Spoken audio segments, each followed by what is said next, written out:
샬롬 유 선생의 구속사 천국 열차 유도순 목사님의 신구약 성경 파노라마를 낭독하는 시간입니다. 지금은 갈라디아서 파노라마 4장 12절에서 32절입니다. 육체를 따라 난 자와 성령을 따라 난 자. 요절은 31절. 그런즉 형제들아 우리는 계집종의 자녀가 아니요 자유하는 여자의 자녀니라. 4장 후반부 12절에서 31절까지는 두 단원으로 나누어지는데 첫째 단원은 나와 같이 되기를 구하노라는 목회자적인 호소입니다. 나와 같이 되기를 구하노라. 라고 하는 목회자적인 호소입니다. 둘째 단어는 아브라함의 두 아들 즉 이삭과 이스마엘을 대조해서 누가 유업을 이을 자인가를 논증하는 내용입니다. 둘째 단원의 도표를 유의해 보시기 바랍니다. 이삭은 자유하는 여자를 통해서 약속으로 말미암아 아들로 태어났고 이스마엘은 계집종에게서 육체를 따라 난 종임을 강조하고 있습니다. 그렇다면 두 아들 중에서 누가 유업을 이을 자인가는 자명해지는 것입니다. 앞서 살펴본 4장 전반부 1절에서 11절까지에서 전에는 종노릇 하였으나 이제는 아들이 되었음을 논증한 바울은 후반부에서 우리는 계집종의 자녀가 아니요 자유하는 여자의 자녀니라 하고 확증을 합니다. 그런데 두 논증 사이 12절에서 20절까지 해서 바울은 형제들아 12절 나의 자녀들아 하고 19절 부르면서 목회자의 지극한 사랑으로 갈라디아 성도들에게 호소를 하고 있음을 보게 됩니다. 논증하고 있는 바울에게서 진리를 위하여 싸우고 있는 투사의 모습을 대하게 된다면 호소하고 있는 바울에게서는 자녀들을 극진히 사랑하는 어머니의 모습을 대하게 되는 것입니다.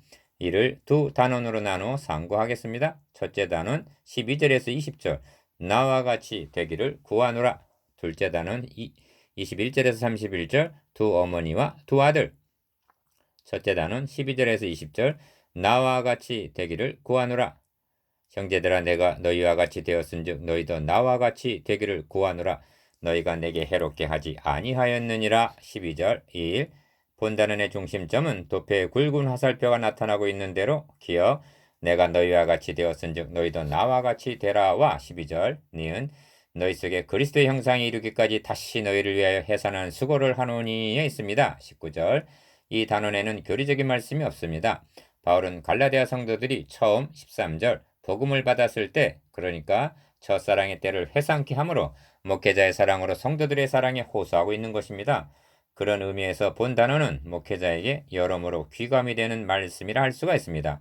우선 호칭부터 생각해 보아야만 하겠습니다. 1. 형제들아 하고 12절 상반절 부르고 있습니다. 책망하며 논증하고 있는 그것도 모두 6장밖에 안 되는 적은 분량의 갈라디아에서 형제들아 하고 부르기를 무려 9번이나 하고 있습니다. 기어 바울은 저들에게 다른 복음 줬는 것을 내가 이상히 여기노라 1장 6절 어리석도다 갈라디아 사람들아 하고 3장 1절 신랄하게 책망하면서도 그들을 계속적으로 니은 형제들아 하고 1장 11절 3장 15절 부르고 있는 것입니다. 1장에서 3장까지 나타난 바울의 이미지는 마치 논거를 하고 있는 검사와 같은 날카로운 인상을 주었던 것이 사실입니다. 그러면서도 바울은 주저하지 않고 그들을 형제라 부르고 있는 것입니다. 생각해보면 아비와 자녀 같은 관계요 스승과 제자와 같은 관계입니다. 그런데 어찌하여 형제들하고 부르고 있는가? 우리로 아들의 명분을 얻게 하시고 아들의 영을 우리 마음 가운데 보내사 아버지라 부르게 하셨다면 4장 5절에서 6절 우리는 형제임이 분명하다는 뜻이 있는 것입니다. 그렇습니다. 교회 직분은 주신 은사대로 사역을 분담하기 위한 직분이지 계급과 같은 것이 결코 아닙니다. 너무나 당연한 말을 되풀이해야 하는 점이 안타깝습니다. 목사를 존중해야 함은 그가 하나님의 말씀을 맡은 자요. 로마서 3장 2절 그리고 영적으로 사화를 좌우하는 문제가 말씀이 바르게 선포되고 있느냐 여부에 달려있기 때문에 배나 존중할 자로 알라고 말씀하는 것입니다. 디모데전서 5장 17절 그러므로 설교자의 권위는 말씀의 권위입니다. 그러나 목사나 장로나 성도들은 다 같은 하나님의 자녀의 형제들인 것입니다.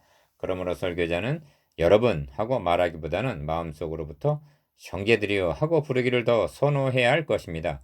왜냐하면 호칭 속에 한 몸의 여러 지체라는 동역자적인 고백이 담겨있기 때문입니다. 3. 첫 말씀이 내가 너희와 같이 되었은즉 합니다. 12절 상반절 너희와 같이 되었다는 말이 무엇을 의미하는 것일까요? 기억 나를 이방인의 사도로 삼으셨다는 것을 2장 8절 의미하는 것으로 볼 수가 있습니다. 유대인으로서 이방인의 사도가 된다는 것은 오늘날 생각하고 있는 것과 같이 영광스러운 직분은 아니었던 것입니다. 그러니까 바울은 이방인들을 위해서 기꺼이 이방인이 되었던 것입니다. 니은 바울은 이방인의 사도가 된 것만이 아니라 내가 모든 사람에게 자유하였으나 스스로 모든 사람에게 종이 되었다 하고 말씀합니다. 고린도전서 9장 19절. 그러므로 내가 너희와 같이 되었다 하는 의미가 모든 사람에게 종이 되었다는 이 한 말씀 속에 다 들어있다 하겠습니다. 바울은 갈라디아 성도들을 상전처럼 섬긴 셈입니다. 디귿 전도자가 된다는 것은 즐거워하는 자들과 함께 즐거워하며 우는 자들과 함께 울라 한 로마서 12장 15절 동일시에 있다 하겠습니다.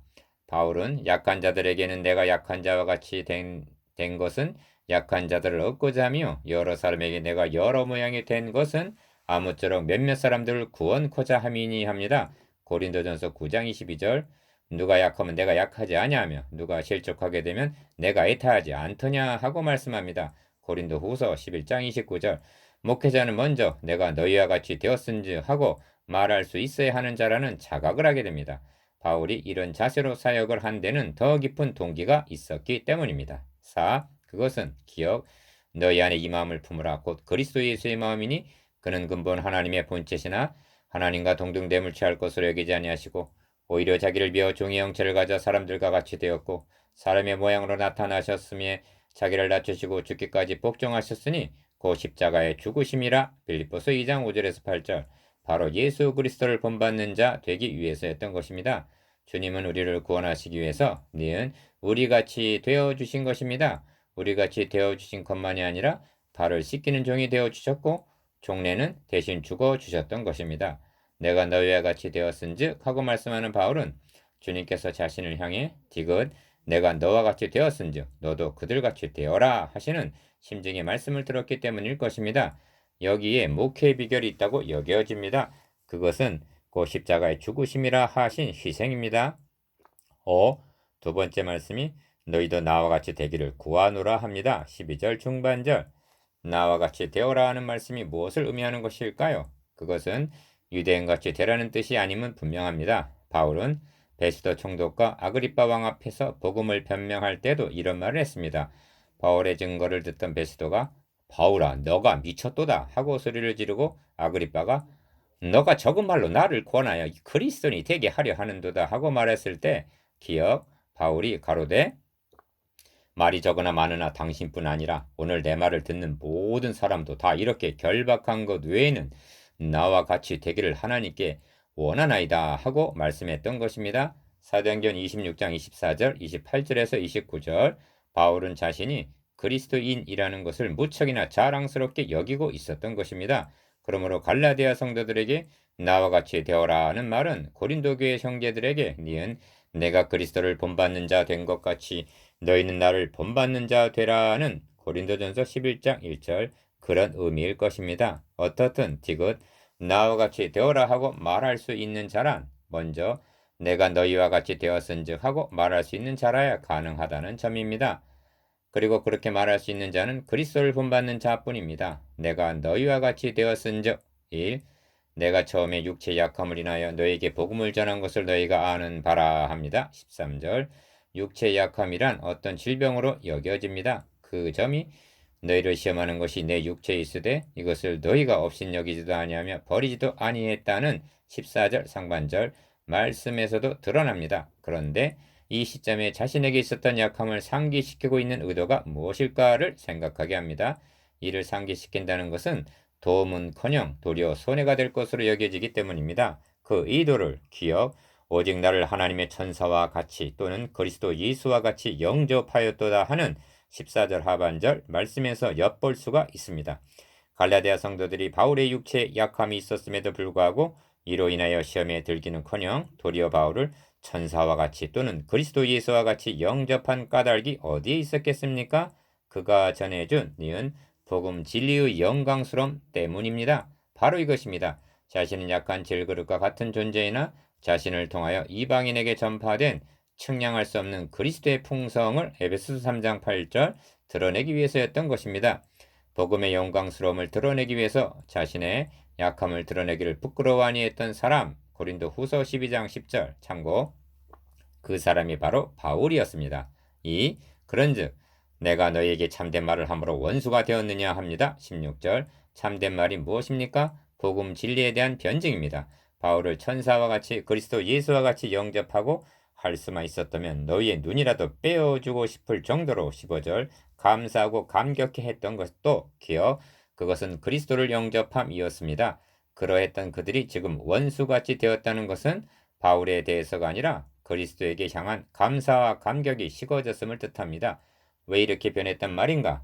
그들의 믿음이 전적으로 그리스도의 은혜에 의지하고 있는 것이 아니라 니은 할례받고 율법을 지켜야 구원 얻는다는 행위 구원이라는 다른 복음을 의지하게 되었기 때문입니다.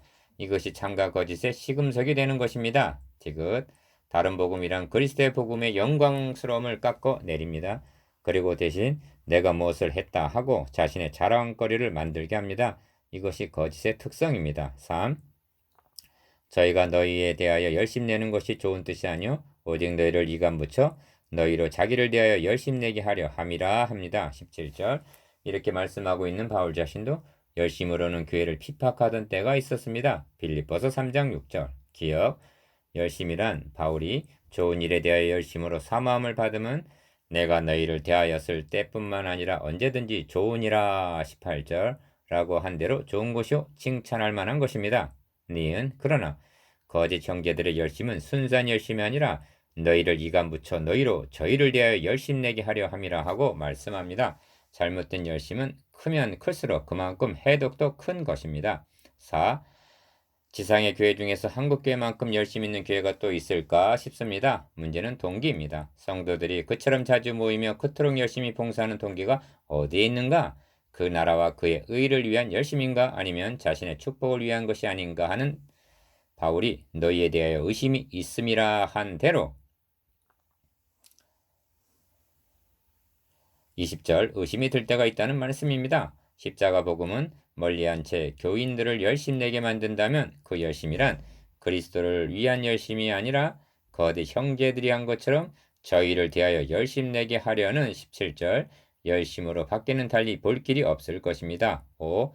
계시록에 나타나 7교회를 통해서 볼 때 외형적으로는 부자교회나 영적으로는 가난한 교회가 있고 반대로 외적으로는 혼란과 궁핍하면서도 실상은 너가 부유한 자라는 인정함을 받은 교회가 있음을 보게 됩니다. 두아디라 교회는 내가 너의 사업과 사랑과 믿음과 섬김과 인애를 아노니 너의 나중 행위가 처음 것보다 많도다 하신 대단한 열심 있는 교회로 여겨집니다. 그러나 치명적인 오류가 자칭 선지자라 하는 이세벨을 용납한 것이었습니다. 이는 성장 위주 또는 성과에 치중하다 보니 그런 함정에 빠지게 된 것으로 볼 수가 있습니다. 거짓 선지자를 용납했다는 것은 말씀이 오염이 되었음을 뜻합니다. 그렇다면 열심의 동기가 잘못될 수가 있는 것입니다. 강단에서 복음의 진리가 바르게 선포되기만 한다면 예수 그리스도와 그의 십자가에 못 박히신 그리스도를 자랑하고 높이기만 한다면 어떤 약함, 교세의 빈약함과 말이 졸하고 환경의 열악함이 있을지라도 그 어느 누구도 이를 없인 여기지도 아니하고 버리지도 아니하고 천사와 같이 그리스도와 같이 영접하게 됨을 오늘의 설교자들은 유념해야만 할 것입니다. 복음으로써 너희를 낳았다. 1. 바울은 이 대목에 이르러 나의 자녀들아 19절 상반절 이렇게 부르고 있습니다. 바울은 여기 말고는 이렇게 부른 적이 없습니다. 기억 이제까지 형제들아 하고 부르던 바울이 이 대목에 이르러 어찌하여 나의 자녀들아 하고 바꾸어 부르고 있는 것일까요? 그 심정을 고린도 형제들에게 보낸 편지에서 구할 수가 있습니다. 내가 너희를 부끄럽게 하려고 이것을 쓰는 것이 아니라 오직 내 사랑하는 자녀같이 권하려 하는 것이라. 그리스도 안에서 일만 스승이 있을 때 아비는 많지 아니하니 그리스도 예수 안에서 복음으로써 내가 너희를 낳았음이라. 그러므로 내가 너희에게 권하노니 너희는 나를 본받는 자 되라 하고 말씀합니다. 고린도전서 4장 14절에서 16절 니은 복음으로써 내가 너희를 낳았기 때문입니다. 그러니까 바울과 그들의 관계는 아비와 자녀와의 관계였던 것입니다. 이 점이 중요합니다. 성도와의 관계가 자녀와 아비와의 관계냐? 아니면 스승의 관계냐? 청빙 목사의 어려움이 여기에 있는 것입니다. 그러므로 제자를 삼아 복음으로 낳아 가르쳐 지키게 하라 하십니다. 마태복음 28장 19절에서 20절 갈라디아 성도들에게 있어서 바울은 아비와 자녀와의 관계이지 스승이 아니라는 말씀입니다. 2. 너희 속에 그리스도의 형상이 이르기까지 다시 너희를 위하여 해산하는 수고를 하노니 합니다. 19절 하반절. 바울은 자신을 해산하는 어머니에 비하하고 있습니다. 너희 속에 그리스도의 형상이 이르기까지란 무슨 뜻인가? 그리스도인들이란 우리의 낮은 몸이 그리스도의 영광의 몸의 형체와 같이 변화될 사람들인 것입니다. 빌립보서 3장 21절. 이는 우리의 겉모습까지 변화시켜 주실 영화를 의미합니다. 그런데 그때까지는 기억, 우리의 속모습이 그리스도의 형상을 닮아가는 기간이라고 말할 수가 있는 것입니다. 갈라디아 형제들은 거짓 형제들의 게임에 빠지기 전에는 상당 수준에 이르기까지 그들 속에 그리스도의 형상을 이루었었다고 여겨집니다. 그러므로 너는 다시 해산하는 수고를 해야 하겠다고 말씀하고 있는 것입니다. 이 해산하는 수고로 인하여 나의 자녀들아 하고 부르고 있는 것입니다. 3.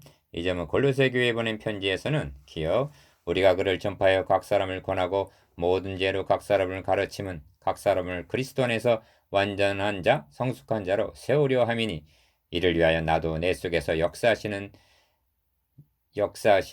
내 속에서 능력으로 역사하시는 이의 역사를 따라 힘을 다하여 수고하노라 하고 말씀합니다. 골로새서 1장 28절에서 29절. 완전한 자로 세우려 함, 다시 말하면 성숙한 그리스도인이 되게 하는 이것이 그리스도의 형상을 이룸이라고 말할 수가 있습니다. 니은 이를 위해서 목회자는 해산하는 수고를 감당해야만 하는 것입니다. 숫자에만 급급해야 할 것이 아니라 문제는 질적인 수준입니다. 여러분에게도 나의 자녀들아 하고 부를 수 있는 영적인 열매들이 있습니까? 이는 교훈으로 되는 것이 아니라 복음으로만이 가능해지는 것임을 잊지 마시기 바랍니다. 둘째 단원 21절에서 31절. 두 어머니와 두 아들. 기록된 바 아브라함이 두 아들이 있으니 하나는 계집종에게서 하나는 자유하는 여자에게서 났다 하였으나 22절. 1. 바울은 내게 말하라 율법 아래 있고자 하는 자들아 율법을 듣지 못했느냐 하고 다시 논증을 시작합니다. 21절. 누군가는 설교란 스크루를 청중의 가슴에다 대고 돌리는 것과 같다고 말씀했습니다. 누군가는 설교란 스크루를 청중의 가슴에다 대고 돌리는 것과 같다고 말했는데 바울이 그렇게 하고 있는 것입니다. 너희를 대하여 의심이 있음이라 하고 20절 말한 바울은 1점의 의혹도 남기지 아니려는 듯이 아브라함에게 두 불의의 아들이 있었음을 들어서 어느 아들이 후사여 유업을 이을 자인가를 확증하려는 것입니다. 이 아브라함이 두 아들이 있으니 합니다. 22절 중반절. 두 아들이란 이스마엘과 이삭을 가리킵니다. 그런데 기억 이스마엘은 계집종에게서 육체를 따라 난 아들이고 니은 이삭은 자유하는 여자에게서 약속으로 말미암아 난 아들이라고 말씀합니다. 23절. 두 아들 간에는 분명한 대조가 있습니다. 디귿 계집종과 자유하는 여자, 육체를 따라 난 자와 약속으로 말미암아 난 자, 아들과 종이 그것입니다. 3. 그리고 이는 기록된 바라고 말씀합니다. 22절 상반절. 하나님을 믿는 자들에게 있어서는 기록된 바라는 말은 절대적인 권위와 최종적인 증거가 되는 것입니다. 왜냐하면 기록된 말씀, 곧 성경은 천지는 변해도 1.1획도 변함이 없는 하나님의 말씀이기 때문입니다. 바울은 자신의 논증을 성경의 권위로 입증하고 있는 것입니다. 혹자는 바울이 알레고리를 사용하고 있다고 말하고 있으나 바울은 아브라함에게 두 불의 아들이 있었다는 사실은 기록된 바라고 말씀합니다. 그렇다면 아브라함에게 두 아들이 있었다는 성경의 증거는 어떤 의미가 있는 것인가? 니은 하나님께서 아브라함에게 하갈을 취하여 이스마엘을 낳으라고 명하신 바는 분명 아닙니다. 그러나 허용하심 중에 되어진 일이라는 것도 부인할 수 없는 사실입니다. 하나님의 주관하심 밖에서 다시 말하면 하나님이 모르시는 중에 되어지는 일이란 머리털럭 하나도 없음을 인정해야만 하는 것입니다. 그렇다면 아브라함에게 두 불의 아들이 있도록 허락하신 데는 이를 통해서 보여주시려는 계시 중요한 의미가 있기 때문이라는 결론에 이르게 되는 것입니다. 4. 그 점을 에서와 야곱의 경우에서 보는 바입니다. 그들은 쌍둥이고 태 속에서부터 서로 싸우고 있었습니다. 하나님은 말씀하십니다. 두 민족이 너의 복중에서부터 나누이리라. 이 족속이 저 족속보다 강하겠고 큰 자는 어린 자를 섬기리라. 창세기 25장 22절에서 23절. 이를 무심한 일이고 우연한 산물이라고 여길 수가 있겠습니까? 하나님께서는 이 역사적인 사실을 통해서 택하심을 따라 되는 하나님의 뜻 로마서 9장 11절 즉 중대한 선택 교리를 계시하셨던 것입니다.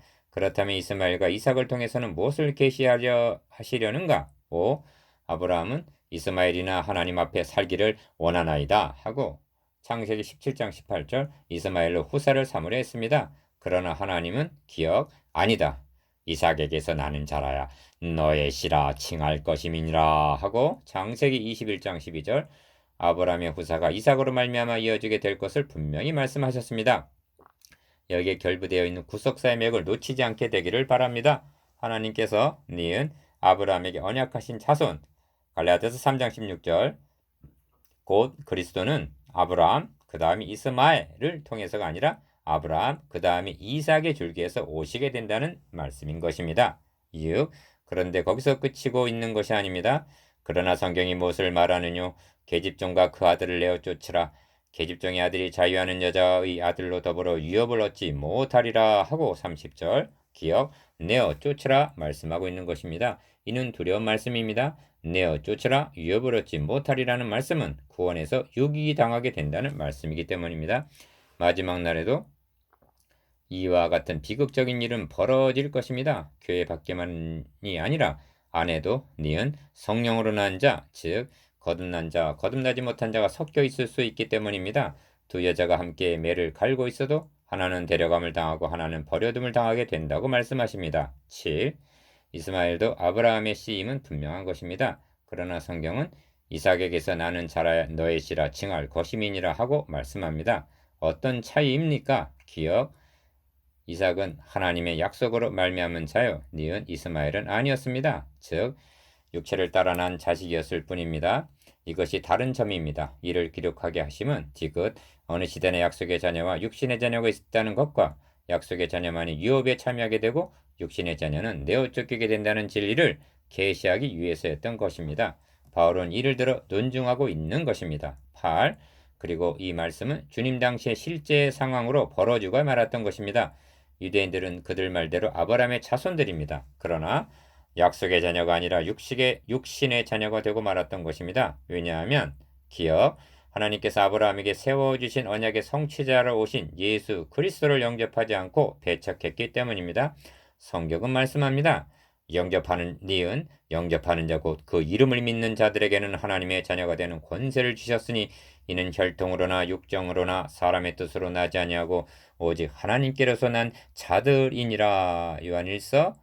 요한복음 1장 12절에서 13절 영접하지 아니한 그들은 혈통과 육정으로 난 육체를 따라 난 자였을 뿐입니다. 육체를 따라 난 자와 약속의 자녀 1. 계집종에게서는 육체를 따라 났고 자유하는 여자에게서는 약속으로 말미암았느니라. 이것은 비유니 이 여자들은 두 언약이라 합니다. 23절에서 24절 상반절 바울은 이해를 돕기 위해서 비유를 들어서 설명을 가합니다. 기억 하갈을 율법에다 비하고 그리하여 율법을 받은 시내의 산에다가 비유합니다.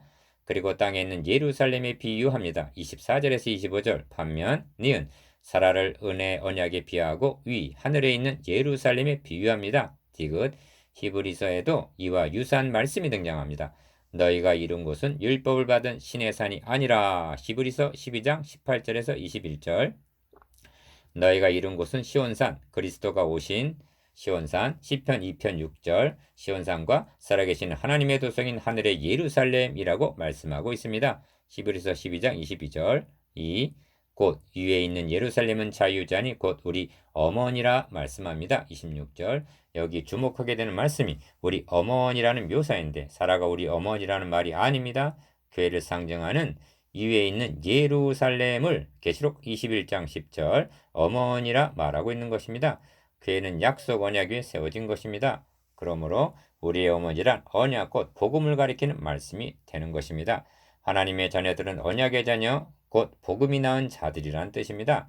하갈은 육체를 따라 자식을 낳았으나 사라는 약속으로 말미암아 23절 즉 메시아 언약을 통해서 이삭을 낳았던 것입니다. 3. 그러므로 형제들아 너희는 이삭과 같이 약속의 자녀라 합니다. 28절 아브라함의 두 아들을 들어서 말씀하려는 바는 분명합니다. 기억 너희는 이삭과 같이 약속의 자녀라는 사실입니다. 약속의 자녀가 되기를 노력하라고 말씀하고 있지 아니합니다.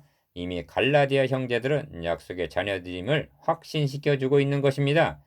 니은 그런데 갈라디아 사람들이 할례를 향하고 율법을 행함으로 구원을 얻으려 한다면 약속과 자녀됨을 포기하고 종이 되기를 자청하는 어리석은 결과가 된다는 것이 바울의 논증입니다. 4. 그러나 그때 육체를 따라 난 자가 성령을 따라 난 자를 핍박한 것 같이 이제도 그러하도다 하고 말씀합니다. 29절 바울은 이스마엘과 이삭의 관계를 기억, 육체를 따라 난 자와 성령을 따라 난 자라고 표현하므로 성령으로 거듭난 신자와 불신자의 관계로 오늘의 적용을 하는 것입니다. 그리고 언제나 육체를 따라 난 자가 성령을 따라 난 자를 핍박하고 있다고 니은 이제도 그러하도다 합니다. 갈라디아 성도들이 어떤 이유에서 바울이 전해준 복음을 그렇게도 속히 떠나게 되었을까?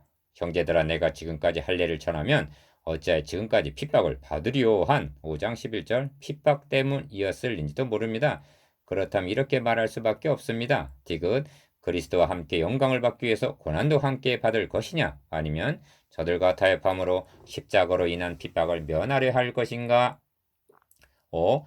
갈라디아서에는 아브라함이란 말이 9번이나 나옵니다. 3장에 8번, 6절, 7절, 8절, 9절, 14절, 16절, 18절, 29절, 4장에 한 번, 22절 이렇게 등장합니다. 이를 정리해보면 하나님은 아브라함에게 기억, 너의 자손 그리스도로 말미암아 천하 만민이 복을 얻으리라 하고 약속해 주셨습니다.